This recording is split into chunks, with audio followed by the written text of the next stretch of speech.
ಇವತ್ತಿನ ನಮ್ಮ source material ಬಂದು unit 5 eating for a happy tummy and a happy earth. ಹೌದು. ಅಂದ್ರೆ ನಾವು ನಮ್ಮ ಹೊಟ್ಟೆ ಮತ್ತೆ ಈ ಭೂಮಿ ಎರಡನ್ನೂ ಖುಷಿಯಾಗಿಡೋದು ಹೇಗೆ ಅಂತ ಇದ್ರಲ್ಲಿ ನೋಡ್ಬೋದು.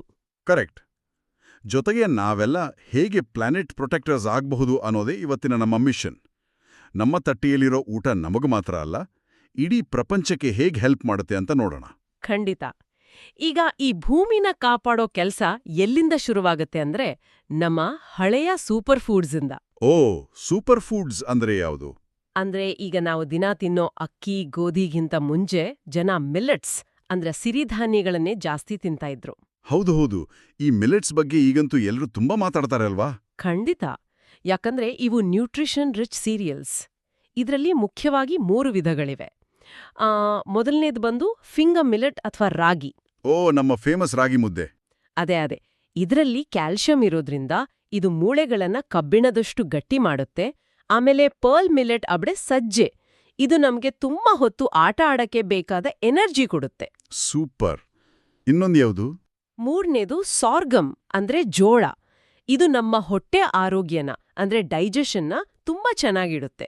ಓಹೋ, ಅಂದ್ರೆ ರಾಗಿ ಮುದ್ದೆ ಇಲ್ಲ ಜೋಳದ ರೊಟ್ಟಿ ತಿಂದ್ರೆ ನಮ್ಮ ದೇಹದೊಳಗೆ ಒಂದು ದೊಡ್ಡ ಸೂಪರ್ ಬ್ಯಾಟರಿ ಹಾಕಿದಾಗೆ ಆಗತ್ತಲ್ವಾ? ಹೌದು. ಆದ್ರೆ ಇದು ಕೇವಲ ನಮಗ್ ಮಾತ್ರ ಅಲ್ಲ, ಭೂಮಿಗೂ ಒಳ್ಳೇದು. ಅದೇ ನನ್ಗೂ ಡೌಟ್ ಬಂದಿದ್ದು. ಇದು ನಮ್ ಹೆಲ್ತ್ಗೆ ಓಕೆ, ಆದ್ರೆ ಭೂಮಿಗೆ ಹೇಗೆ ಹೆಲ್ಪ್ ಮಾಡುತ್ತೆ? ಏನ್ ಗೊತ್ತಾ, ಈ ಮಿಲೆಟ್ಸ್ನ ಕ್ಲೈಮೇಟ್ ರೆಸಿಲಿಯಂಟ್ ಕ್ರಾಪ್ಸ್ ಅಂತ ಕರೀತಾರೆ. ಕ್ಲೈಮೇಟ್ ರೆಸಿಲಿಯಂಟ್ ಕ್ರಾಪ್ಸ್ ಅಂದ್ರೆ ಇವುಗಳನ್ನ ಬೆಳೆಯೋಕೆ ಬೇರೆ ಬೆಳೆಗಳ ಹಾಗೆ ಜಾಸ್ತಿ ನೀರ್ ಬೇಕಾಗಿಲ್ಲ. ಮಳೆ ಇಲ್ದೆ ಬಿಸಿಲು ಜಾಸ್ತಿ ಇದ್ರೂ ಇವು ಆರಾಮಾಗಿ ಬೆಳೀತವೆ. ವಾವ್! ಅಂದ್ರೆ ನಮ್ಮೂರನ್ನ ಒಣ ಭೂಮಿಯಲ್ಲೂ ಬೆಳೀಬೋದು ಅನ್ನೋ ಮಾತು. ರೈತರಿಗೂ ಕಷ್ಟ ಕಡಿಮೆ. ಕರೆಕ್ಟ್. ಇದನ್ನೇ ನಾವು ಸಸ್ಟೇನಬಲ್ ಅಗ್ರಿಕಲ್ಚರ್ ಅಂತ ಹೇಳೋದು. ಕಡಿಮೆ ನೀರ್ ಬಳಸಿ ಬೆಳೆಯೋದ್ರಿಂದ ಭೂಮಿಗೂ ತುಂಬಾ ಲಾಭ. ರೈಟ್. ಈ ಮಿಲೆಟ್ಸ್ ನಮ್ಮೂರಲ್ಲೇ ಬೆಳೀತವೆ, ಆದ್ರೆ ನಾವು ತಿನ್ನೋ ಎಲ್ಲಾ ಊಟ ನಮ್ಮೂರಲ್ಲೇ ಬೆಳೆಯಲ್ಲ ಅಲ್ವಾ? ಖಂಡಿತ ಇಲ್ಲ. ಕೆಲವು ಆಹಾರಗಳು ಬೇರೆ ಬೇರೆ ಊರುಗಳಿಂದ, ಅಷ್ಟೇ ಯಾಕೆ ಬೇರೆ ದೇಶಗಳಿಂದ ಬರ್ತವೆ. ನಿನ್ನೆ ನಾನು ಸೂಪರ್ ಮಾರ್ಕೆಟಿಂದ ತಂದ ಆಪಲ್ ತಿಂದೆ. ಅದರ ಮೇಲೆ ಯಾವುದೋ ಬೇರೆ ದೇಶದ ಸ್ಟಿಕರ್ ಇತ್ತು. ಅಂದ್ರೆ ಆ ಸೇಬು ವಿಮಾನದಲ್ಲಿ ಹಾರಿ ನಮ್ಮ ಮನೆಗ್ ಬಂತಾ? ಹೌದು. ಇದನ್ನೇ ವಿಜ್ಞಾನಿಗಳು ಫುಡ್ ಮೈಲ್ಸ್ ಅಂತ ಕರೀತಾರೆ. ಫುಡ್ ಮೈಲ್ಸ್ ಅಂದ್ರೆ ಊಟದ ಪ್ರಯಾಣನ? ಎಕ್ಸಾಕ್ಟ್ಲಿ. ಒಂದು ಆಹಾರ ಆ ಬೆಳೆದ ತೋಟದಿಂದ ನಮ್ಮ ತಟ್ಟೆಗೆ ಬರೋಕೆ ಎಷ್ಟು ದೂರ ಪ್ರಯಾಣ ಮಾಡುತ್ತೋ ಅದೇ ಫುಡ್ ಮೈಲ್ಸ್. ಓಹೋ, ಅಂದ್ರೆ ಹಡಗು, ಟ್ರಕ್ ಅಥವಾ ವಿಮಾನದಲ್ಲಿ ಈ ಆಹಾರ ತಂದಾಗ ಅದರಿಂದ ಹೊಗೆ ಬರುತ್ತಲ್ವಾ? ಹೌದು. ಆ ವಾಹನಗಳಿಂದ ಬರೋ ಹೊಗೆಯಿಂದ carbon foot print of food ಜಾಸ್ತಿ ಆಗುತ್ತೆ. ಕಾರ್ಬನ್ ಫುಟ್ ಪ್ರಿಂಟ್ ಅಂದ್ರೆ ಆ ಹೊಗೆಯಿಂದ ನಮ್ಮ ಗಾಳಿ ಹಾಳಾಗುತ್ತೆ ಅಂತ ತಾನೆ? ಕರೆಕ್ಟ್. ಆ ಹೊಗೆಯ ಹೆಜ್ಜೆ ಗುರುತುಗಳು ನಮ್ಮ ವಾತಾವರಣನ ಹಾಳು ಮಾಡಿ ಭೂಮಿಯ ಉಷ್ಣತೆನ ಹೆಚ್ಚಿಸ್ತವೆ.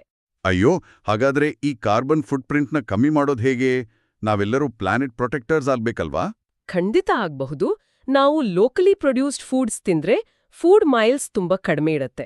ಲೋಕಲಿ ಪ್ರೊಡ್ಯೂಸ್ಡ್ ಅಂದ್ರೆ ನಮ್ಮೂರಿನ ಹತ್ರದಲ್ಲೇ ಬೆಳೆದ ಆಹಾರ ಅಂತ? ಹೌದು. ನಾವು seasonal and regional food consumption ಅಭ್ಯಾಸ ಮಾಡ್ಕೊಳ್ಬೇಕು. ಅಂದ್ರೆ ಈಗ ಬೇಸಿಗೆ ಕಾಲದಲ್ಲಿ ನಮ್ಮೂರಲ್ಲೇ ಬೆಳೆಯೋ ಮಾವಿನ ಹಣ್ಣು ತಿನ್ನೋದು? ರೈಟ್. ದೂರದ ದೇಶದಿಂದ ಪ್ಲಾಸ್ಟಿಕ್ ಬಾಕ್ಸ್ನಲ್ಲಿ ಬರೋ ಹಣ್ಣು ತಿನ್ನೋ ಬದಲು ನಮ್ಮೂರಲ್ಲೇ ಸಿಗೋ ತಾಜಾ ಹಣ್ಣುಗಳನ್ನ ತಿನ್ಬೇಕು. ಇದರಿಂದ ಲೋಕಲ್ ಫುಡ್ ಸಿಸ್ಟಮ್ಸ್ಗೆ ಹೆಲ್ಪ್ ಆಗುತ್ತಲ್ವಾ? ಹೌದು. ನಮ್ಮ ರೈತರಿಗೂ ಆರ್ಥಿಕ ಲಾಭ, ನಮಗೂ ಫ್ರೆಶ್ ಆದ ಊಟ, ಜೊತೆಗೆ ಫುಡ್ ಮೈಲ್ಸ್ ಕಡಿಮೆ ಆಗೋದ್ರಿಂದ ಪರಿಸರಕ್ಕೂ ತುಂಬಾ ಒಳ್ಳೇದು. ವಾವ್, ಎಷ್ಟೊಂದು ವಿಷಯಗಳ ಕನೆಕ್ಟ್ ಆಗಿವೆ ನೋಡಿ. ಡೈಟರಿ ಡೈವರ್ಸಿಟಿ ವಿತ್ ಮಿಲೆಟ್ಸ್ ಅಂದ್ರೆ ಬೇರೆ ಬೇರೆ ಸಿರಿಧಾನ್ಯಗಳನ್ನ ಬಳಸುವುದು ಮತ್ತು ನಮ್ಮೂರಲ್ಲೇ ಬೆಳೆದ ಆಹಾರ ತಿಂದ್ರೆ ಎಷ್ಟೊಂದು ಹೆಲ್ತ್ ಬೆನಿಫಿಟ್ ಸಿಗುತ್ತೆ. ಖಂಡಿತ. ನಮ್ಮ ದೇಹ ಸ್ಟ್ರಾಂಗ್ ಆಗುತ್ತೆ, ಆಮೇಲೆ ಭೂಮಿಯ ನೀರು, ಗಾಳಿ ಎಲ್ಲವೂ ಶುದ್ಧವಾಗಿರುತ್ತೆ. ನಾವು ತಿನ್ನೋ ಒಂದು ಸಣ್ಣ ಊಟ ಕೂಡ ನಮ್ಮ ಭೂಮಿನ ಬದಲಾಯಿಸಬಲ್ಲದು ಅನ್ನೋದು ನಿಜಕ್ಕೂ ಆಶ್ಚರ್ಯ. ಹೌದು. ಪ್ರತಿಯೊಬ್ರೂ ಇದನ್ನ ಯೋಚನೆ ಮಾಡಬೇಕು. ಹಾಗಾದ್ರೆ ಈ ಡೀಪ್ ಡೈವ್ ಮುಗಿಸೋ ಮುಂಚೆ ಎಲ್ಲರೂ ಒಂದು ಯೋಚನೆ ಮಾಡಿ, ನಾವು ಅಂಗಡಿಯಿಂದ ತರೋ ನಮ್ಮ ಫೇವರೆಟ್ ಚಾಕ್ಲೇಟ್ ಬಿಸ್ಕೆಟ್ ಪ್ಯಾಕೆಟ್ ಇದೆಯಲ್ಲ, ಅದ್ರ ಒಳಗಿರೋ ಸಾಮಗ್ರಿಗಳು ಎಷ್ಟೆಲ್ಲ ದೇಶಗಳಿಂದ, ಫ್ಯಾಕ್ಟ್ರಿಗಳಿಂದ ಸುತ್ತಾಡಿ ಬಂದಿರ್ಬೋದು. ಆ ಒಂದು ಬಿಸ್ಕೆಟ್ನ ಫುಡ್ ಮೈಲ್ಸ್ ಎಷ್ಟಿರ್ಬೋದು ಅಂತ ಯೋಚನೆ ಮಾಡಿ. ಮತ್ತೆ